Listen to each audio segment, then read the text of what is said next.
Este video está patrocinado por Brilliant. El año pasado fue la primera vez que escuché sobre el vidrio de uranio, y pensé que era marketing o algo así. Pero sí es de verdad. Bueno, no es vidrio hecho completamente de uranio, pero es vidrio que contiene uranio. Esto me interesó mucho y decidí comprar un poco, y pude conseguir esta copa en eBay. El vidrio de uranio es normalmente amarillo, pero este es verde. Y creo que es porque le agregaron algo de hierro. A pesar de todo eso no es lo que hace especial al vidrio de uranio. Es cómo se ve contra luz negra. El uranio es fluorescente y nos da este genial color verde. La cantidad exacta de uranio que contiene es muy pequeña y el vidrio en sí mismo es solo moderadamente radioactivo.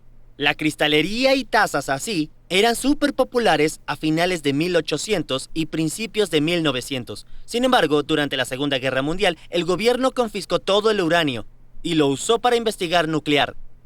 Esto eliminó a la industria de vidrio de uranio hasta finales de los años 50, cuando se retiraron algunas restricciones sobre el uranio. Algunas compañías retomaron hacerlo, pero en ese entonces sus efectos sobre la salud eran mucho mejor conocidos. Y después de las bombas atómicas, la percepción pública del uranio no era grandiosa. Hoy en día hay algunas compañías que hacen uranio, pero no pude encontrar nada a la venta. Por lo que sé, si quieres conseguir vidrio de uranio, solo puedes comprar del antiguo. Esto me pareció interesante. He querido trabajar con uranio por un tiempo, y entonces decidí hacer vidrio de uranio. Mi plan original era comprar mena de uranio y refinarla y usar su uranio purificado para hacer un poco de vidrio. Sin embargo, lo que aprendí de Cody de Cody's Lab es que al gobierno no le agrada cuando muestras cómo refinar uranio en el internet. Por eso tuve que comenzar con una fuente ya purificada y logré encontrar uranio empobrecido. Significa que le falta el isótopo para hacer cosas como generar energía nuclear y hacer armas nucleares, pero sí funciona para hacer vidrio. El nitrato de uranio es la sal de nitrato del uranio y cuando es pura, puede formar estos cristales amarillos.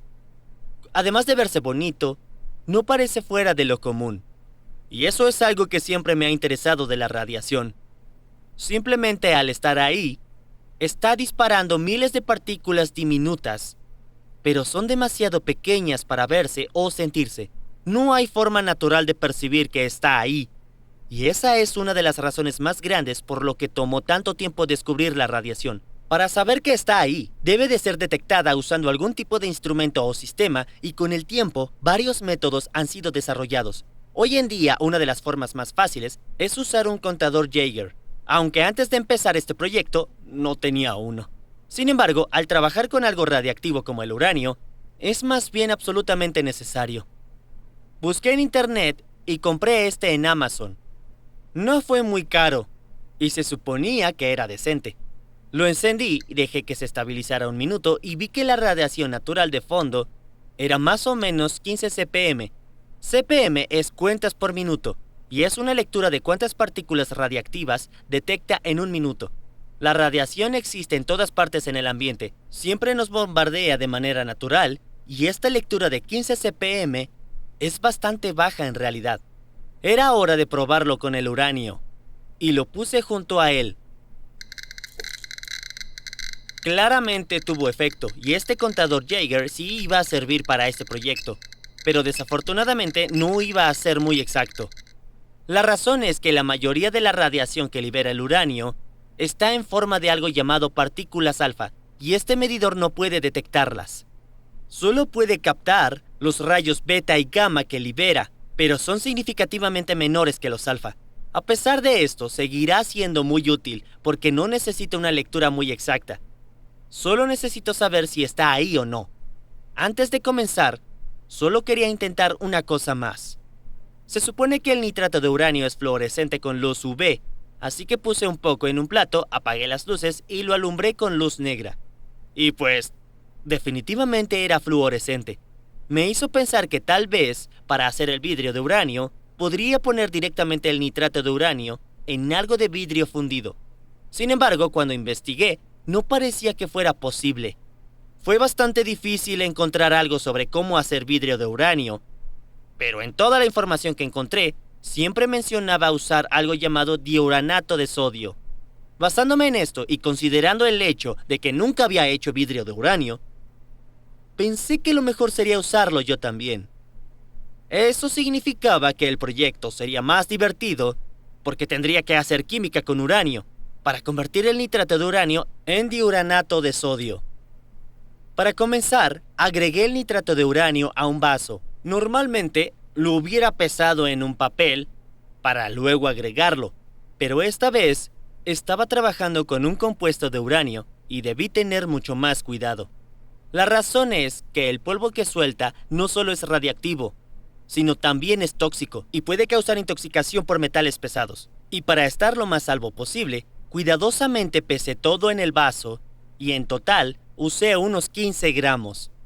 Puse también una barra de agitación y agregué el agua suficiente para disolver todo el nitrato de uranio.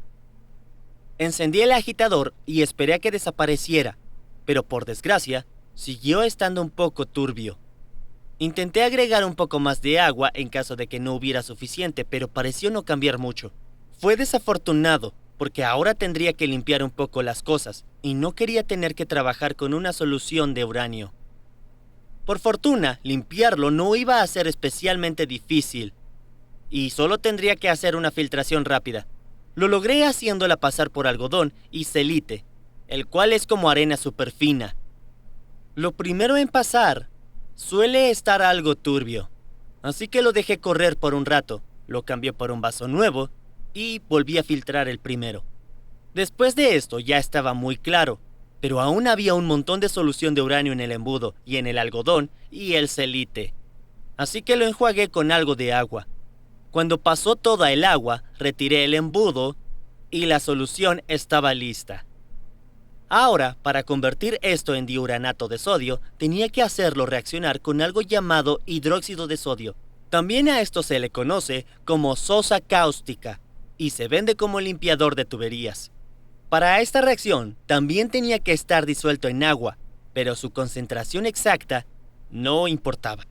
Pensé que algo alrededor de 30% por peso estaría bien, así que me di unos 70 mililitros de agua y le agregué unos 30 gramos. Se disuelve relativamente fácil en el agua, pero también genera mucho calor, así que al final la solución suele estar muy caliente. Quería que estuviera a temperatura ambiente, o un poco tibia, y la metí al refrigerador para enfriarla. Cuando sentí que estaba bien, la saqué del refrigerador y lentamente comencé a agregarla al nitrato de uranio. Casi inmediatamente comenzó a formar estos extraños sólidos parecidos a donas. Esto era diuranato de sodio. La razón por la que sucedió era porque, a diferencia del nitrato de uranio y el hidróxido de sodio, el diuranato de sodio es prácticamente insoluble en agua y al momento de formarse, se separa. Lo que tenía que hacer ahora era básicamente seguir agregando el hidróxido de sodio hasta que dejara de hacer el diuranato. En ese momento seguía siendo muy simple porque la solución estaba muy clara y era muy fácil de ver. Sin embargo, después lo agité, todo se puso turbio y no podía depender de solo verlo. Para asegurarme de que estaba listo, medí varias veces el pH. Hice esto usando papel indicador de pH barato y seguí agregando el hidróxido hasta que se puso azul, lo que me dijo que el pH era más o menos 10. Después de esto lo dejé reposar un rato para asegurarme de que hubiera reaccionado todo y luego lo filtré. Hice esto vertiéndolo por un simple filtro de café y cuando la mayoría del agua había pasado, lo lavé algunas veces con agua destilada. Lo dejé reposar hasta que toda esa agua pasó y ahora tenía diuranato de sodio relativamente limpio. Estaba húmedo y pegajoso y tendría que secarlo, pero iba a tomar una eternidad si lo dejaba en el colador. Con otros químicos, usualmente pongo un ventilador a un lado para acelerar el proceso, pero eso probablemente lanzaría un poco de polvo al aire. Y no me sentía cómodo haciendo eso con uranio. En lugar de eso, saqué con cuidado el filtro de café y lo puse en un tazón para aplicarle un vacío. Estando al vacío, el agua se vaporiza mucho más y hace que se seque más rápido. En un lugar cerrado, como en esta cámara de vacío, el vapor de agua no se va. Para solucionar esto, agregué un montón de sal de secado al fondo, para que recogiera el vapor de agua. Lo saqué unas 5 horas después, y estaba casi seco. No lo dejé secar por completo, porque quería evitar tanto polvo como fuera posible. Al mantenerlo ligeramente húmedo y un poco pastoso, pude rasparlo de forma segura sin hacer nubes peligrosas. Además de las cuestiones de seguridad, me preocupaba que si se secaba por completo se pegara al papel y fuera imposible de separar. Pude recuperar casi todo y lo puse en una botella pequeña, pero aún quedaba un poco pegado al papel. Obtener esto último fue mucho menos limpio de lo que quería que fuera, pero no tenía otras alternativas. Hice todo lo que pude para rasparlo, y absolutamente todo lo que entró en contacto con el uranio lo puse en un contenedor de desechos especiales. Todo lo que saqué fue transferido a la misma botella, y lo hice con todo el cuidado que pude, pero aún así se ensució un poco. Había un poco de uranio que logró salirse de la botella, y no me quedó de otra más que limpiarlo. Lo que hice fue pasarle una servilleta húmeda unas cuantas veces. Con todo el uranio a salvo en la botella, y nada embarrado afuera que me envenenara al tocarlo, estaba listo para terminar de secarlo. Para lograrlo, lo puse en la misma cámara de vacío que usé antes y le apliqué un vacío muy fuerte. Quería que estuviera tan seco como fuera posible, y lo dejé dentro 3 o 4 días. Regresé a verlo unos días después, presuricé la cámara, lo saqué, y pues, funcionó. Estaba muy seco. Cuando se seca así, tiende a soltar polvo, el cual es muy malo si lo respiras. Por eso solo lo sequé por completo, en el contenedor final en el que lo guardé, para no tener que moverlo o manipularlo. Pesé lo que tenía y resultó ser 9 gramos, que es más o menos lo que esperaba. Solo por diversión decidí medirlo con el contador Geiger y pueden ver que el vidrio logró bloquear casi toda la radiación. La lectura que dio fue solo un poco más arriba del nivel normal, pero eso cambió por completo cuando lo puse arriba. La razón por la que sucedió es que la mayoría de la radiación que está siendo liberada estaba en forma de partículas alfa y beta y no lograron atravesar el vidrio. Como ya había mencionado, este contenedor no puede captar partículas alfa en general, y lo que estaba viendo aquí era probablemente casi todo de partículas beta. Una cosa más que quiero intentar era bañarlo con luz ultravioleta, y me sorprendió que no fuera fluorescente. Tal vez sí era fluorescente y era muy débil, pero por lo que alcancé a ver, no brillaba nada. Pensé que era muy interesante, porque lógicamente asumirías que si quieres hacer vidrio fluorescente, le agregarías algo fluorescente. Sin embargo, creo que ese no es el caso, y la química del vidrio es un poco más complicada de lo que pensé. En fin, ahora que tenía el diuranato de sodio, podía comenzar a intentar hacer el vidrio. Nunca había hecho vidrio antes, y no tenía idea de cómo hacerlo. Investigué en línea, y una de las mejores cosas que encontré era un video de Ben, quien tiene el canal Applied Science. Dio información detallada y tips, y casi todo lo que voy a hacer está basado en lo que aprendí de él. También recibí unos tips de Andy, quien tiene el canal How to Make Everything. El hacer vidrio no es tan sencillo, y hay muchos ingredientes que se pueden usar. Para principiantes, Ben recomendó usar una mezcla de 3 cosas: gel de sílice, carbonato de sodio y ácido bórico. Eso es lo que usé, y estos 3 ingredientes fueron fáciles de conseguir. Los compré en Amazon. Después, en un frasco, agregué 60 gramos de cada uno y lo agité para mezclarlo un poco. Esto serviría para hacer vidrio, pero en mi opinión, el polvo aún era muy grueso. Para solucionarlo, lo puse en una licuadora y la encendí por unos minutos. Al parecer funcionó muy bien, y después de esto quedó un polvo súper fino, parecido a la harina. En definitiva, era mejor que antes, y esperaba que resultara un vidrio de mejor calidad. Antes de agregarle uranio, era una buena idea probarlo para asegurarme de que funcionara. Nunca había hecho vidrio antes, y probablemente era buena idea tener un poco de experiencia haciéndolo antes de agregarle uranio. La idea general de hacer vidrio era muy simple, y solo tenía que fundir este polvo. Así que agregué bastante a este plato que tenía, el cual normalmente uso para fundir cosas como oro, y lo metí en un pequeño horno. Como brillaba de color naranja, obviamente estaba muy caliente, y lo configuré a 1100 grados Celsius. No estaba del todo seguro que sería suficiente para fundirlo, pero cuando lo revisé unos minutos después, parecía estar funcionando. Como había más espacio en el plato, decidí agregar más vidrio. A esta temperatura, el carbonato de sodio se estaba fundiendo, pero el ácido bórico se descomponía en trióxido de diboro y vapor de agua. Esto provocó que burbujeara un poco. Puedes notarlo si lo ves muy de cerca. El propósito principal de estos químicos es que ambos tienen puntos de fusión mucho más bajos que el sílice y ayudan a bajar el punto de fusión de toda la mezcla. El sílice puro solo comienza a fundirse a los 1700 grados Celsius, pero en este punto aún es muy espeso para trabajarlo y tienes que subirlo a más de 2000. Subir la temperatura a este punto es muy difícil en general y debido a esto casi siempre se agregan aditivos para bajar el punto de fusión. En mi caso, como usé trióxido de diboro, el resultado final sería una especie de vidrio borosilicatado. En general, el vidrio borosilicatado es mucho menos sensible a cambios en la temperatura, y espero que esto ayude a prevenir que el vidrio se fracture mientras se enfría. En fin, lo dejé reposar así por unos 30 minutos y esperé a que se volviera completamente líquido. Cuando por fin estuvo listo, usé un soplete para precalentar una placa de grafito.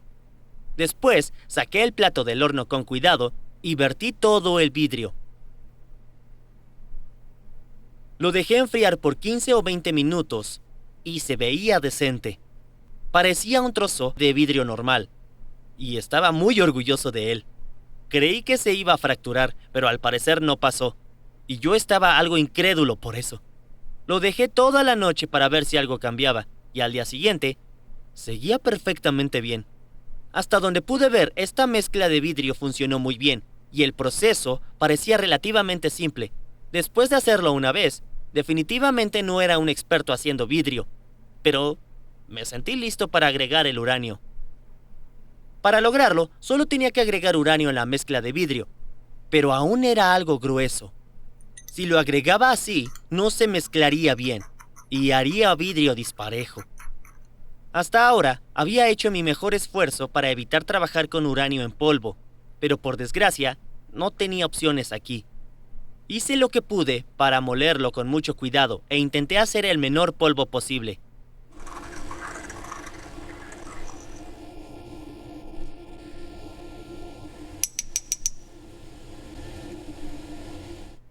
Cuando estuvo listo lo regresé a la botella, y todo lo que estuvo en contacto con el uranio fue puesto en mi contenedor de desechos. Ahora, para agregarlo a la mezcla de vidrio, necesitaba una cantidad de uranio súper pequeña. Sin embargo, no sabía exactamente cuánto agregar, porque según lo que encontré en línea, algunas recetas usan tan solo 0.1% de uranio y otras hasta 3%. Esta concentración fue hecha por peso, y me decidí por un moderado 0.25%. Pensé que así, si el vidrio no brillaba bien, podría agregar un poco más. Con un 2.5% casi no usé nada, y con lo que tenía aquí, solo tuve que agregar 0.4 gramos. Para mezclarlo, lo agité por varios minutos, y cuando terminé, se veía igual que antes de agregar el uranio. Por lo que pude ver, aún era muy blanco, y supongo que no había suficiente para notar un cambio de color. El plato de antes ya estaba en el horno, y comencé a llenarlo a cucharadas. Esperé a que se fundiera, y luego agregué un poco más, y lo dejé ahí por una media hora. Además, por seguridad, todo lo hice bajo mi campana, solo en caso de que hubiera emanaciones de uranio. En realidad, probablemente no había casi nada, pero obviamente era algo con lo que debía tener mucho cuidado. Cuando pareció estar listo, precalenté la placa de grafito otra vez. Luego, saqué el plato y vertí lo que esperaba que fuera vidrio de uranio. Cuando aún estaba al rojo vivo, no se podía ver, pero al enfriarse definitivamente se notó el color. También se encogía un poco, y cuando creí que estaba lo suficientemente sólido para moverlo, lo levanté y lo puse sobre un aislamiento de vidrio. Con el fondo blanco, el color era mucho más fácil de ver, y era un amarillo muy lindo y brillante. Era exactamente como esperaba que se viera, y hasta ahora, las cosas parecían ir bastante bien. Lo siguiente por hacer era probar si era fluorescente. Por eso fui por una lámpara ultravioleta, la encendí y más o menos funcionaba. El vidrio definitivamente era un poco verde, pero no era para nada impresionante. Lo primero que pensé era que 0.25% no era suficiente uranio. Sin embargo, después pensé que tal vez aún estaba muy caliente y debía esperar a que se enfriara. Entonces decidí ser paciente y probar otra vez unos minutos después. Esta vez aún no era increíble, pero sí que era mejor que antes. Lo dejé enfriar hasta que llegó a temperatura ambiente antes de probarlo de nuevo, y esta vez funcionó muy bien. El 0.25% de uranio que usé al parecer era más que suficiente y supuse que no tendría que agregarle más. Había algo de vidrio restante en el plato y también lo vertí e hice otra cosa bonita plana de vidrio. Esta también funcionó muy bien cuando llegó a temperatura ambiente y brilló muy bien con la luz UV. Cuando acabé de hacerlas ya era tarde y tuve que dejar todo para volver en la mañana. Desafortunadamente, cuando revisé el vidrio, uno se había roto espontáneamente. Estas piezas eran mucho más grandes que en la de la prueba y al parecer eso podría causar problemas. Una aún estaba bien y pensé que tal vez el que se rompiera la otra fue tan solo mala suerte. Justo como si supiera lo que estaba pensando, respondió partiéndose a la mitad justo cuando estaba frente de mí. Sucedió de la nada y desafortunadamente no lo grabé, pero me dejó claro que había un problema. Esto sucedió porque enfrié el vidrio de manera rápida y desigual, y esto causó mucha tensión interna. Lo que se me ocurrió para arreglar esto fue aislar el vidrio y hacer que se enfriara muy lentamente. El resultado final aún estaría bajo alta tensión, pero esperaba que la bajara lo suficiente para evitar que se desmoronara espontáneamente. Esta también intenté hacerlo mucho más grande e introduje mucho más vidrio. Después lo vertí todo, y cuando pareció lo suficientemente sólido, lo puse entre aislamiento. Después de eso lo llevé a una de mis mesas para que se enfriara y de inicio parecía estar funcionando. Sin embargo, unas horas después, escuché el sonido de vidrio rompiéndose, y esto fue lo que me encontré. Era claro que se había acumulado la tensión y al parecer fue suficiente para que salieran disparados unos centímetros. Los pedazos que sobrevivieron no parecían ser muy frágiles, por lo menos al chocarlas. Sin embargo, subir su temperatura probablemente haría que se rompieran. Decidí intentar romper una parte con pinzas, y fue sorprendentemente difícil. Cuando por fin se rompió, explotó por toda la tensión interna. Pensé que era genial, pero lo que no me encantó fue todo el polvo de vidrio de uranio que voló hacia todos lados. Después de hacer esto, me di cuenta de que mi única opción era recocerlo. Para lograrlo, debía mantener el vidrio a 450 grados Celsius por varias horas. A esta temperatura, el vidrio es sólido, pero suficientemente líquido para que sus átomos puedan moverse. Esto sucede lentamente y por eso toma muchas horas, pero les permite moverse a nuevas posiciones y reduce la tensión interna total. Es la manera correcta de hacer las cosas y era lo que idealmente hubiera hecho antes, pero intentaba evitarlo porque solo tenía un horno. Esto hace que sea más difícil y lento hacer las cosas, pero pensé en probarlo. Aún quería hacer un gran disco de vidrio, así que fundí el resto del polvo que tenía e hice otro. Mientras se enfriaba, rápidamente cambié la temperatura del horno a 450 grados Celsius y lo metí. Recocer esto tomaría varias horas, y planeaba dejarlo toda la noche. Mientras tanto, junté todo el vidrio roto que tenía, y como ahora no tenía horno, lo fundí con un soplete. Lo que quería intentar aquí era hacer vidrio soplado, pero no tenía idea de lo que hacía, y fue un fracaso total. En lugar de eso, hice varias cuentas que pensé que eran lo suficientemente pequeñas para no tener que recocerlas. Sin embargo, en el último momento tuve la idea genial de recocerlas, solo por si acaso. Sabía que era mala idea abrir el horno, pero lo hice y pues fue una mala idea. Intenté meterlo rápido, pero donde el vaso tocó el disco, este comenzó a fracturarse. Después intenté moverlo para verlo mejor, y se fracturó donde lo toqué. Esto me pareció genial, pero estaba preocupado de que volviera a explotar. Lo saqué y encendí el soplete para calentarlo y fundir la superficie. Con esto esperaba que incluso si hubiera grietas, si sellaba la superficie, podría prevenir que se rompiera. Después lo regresé al horno y dejé que todo se recociera toda la noche. Al día siguiente me preocupaba que al abrirlo viera un desastre. pero resultó estar bien. Al inicio me decepcionó un poco que la pieza grande se agrietara, pero al final me agradó. Creo que así se ve un poco más interesante. Creo que las pequeñas cuentas que hice también quedaron muy bien, y ninguna se agrietó ni se rompió.